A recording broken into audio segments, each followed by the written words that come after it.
Jameson Williams. Unbelievable what this kid can do.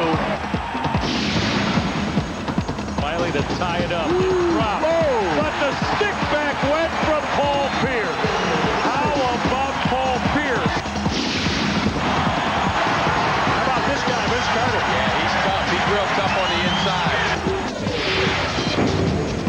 Here's Prudential up the left side, and he crosses over left to right drive. Man, he is on fire. Sideline left against Tower. Crosses over baseline, gets to the basket, guns it down. A career high for Grant.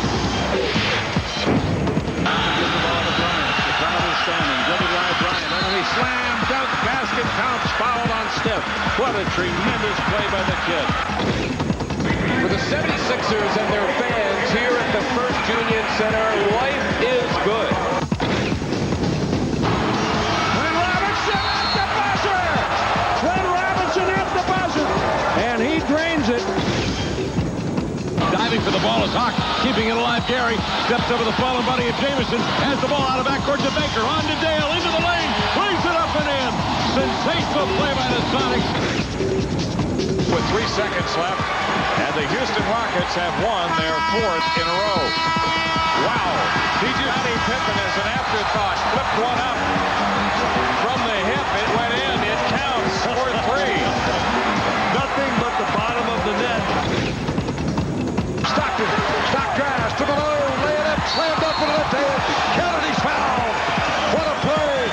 Carl below. He looked at the bench and the guy high-five him. Carl took the muscle up and says, let me give me 5 here. Cassell goes back to the floor in a heap. There's Latrell Sprewell out 3 to 6 weeks with a heel injury. Yeah, the good thing about it is well, there's no such thing as minor surgery unless they're doing it on somebody else. Among the more significant injuries in the league, New York's Latrell Sprewell, Ron Mercer of the Celtics, and a trio of Houston Rockets, including Barkley. Charlotte has lost its 2 best players, Glenn Rice and Mason, who's out for the season. The Nets resemble a MASH unit. And speaking of MASH, the Miami Heat have lost a big portion of their offense with injuries to Jamal Mashburn and Vashawn Leonard. So several preseason contenders suffering major injuries, and ironically, some of the guys who worked the hardest in the offseason are injured, like Charles Barkley and Jamal Mashburn. Hannah, where is the justice? How very sad it is, too, for these guys who did everything they possibly could. Now, one team that's been particularly hard has been the Miami Heat, a team that's already suspect offensively. They lose Vashawn Leonard and Jamal Mashburn. Now, where are they going to get the points? Out in the Western Conference, the Lakers, with the uncertainty surrounding Shaq, this, Peter, has been something that's been going on now for a couple years.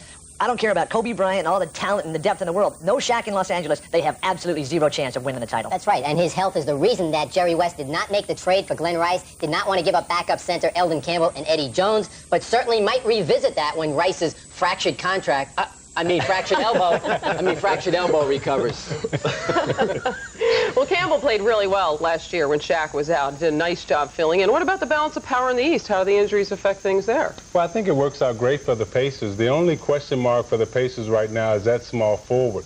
And with McKee coming back, that should shore up that small forward position. They're only playing their starters an average of 28 minutes a night. So this is a great opportunity for the Pacers to separate themselves from the rest of the pack in the East. McKee being out has hurt them, though, defensively. It'll be interesting to see who steps up today to defend Kobe Bryant. We'll be right back. Coming up.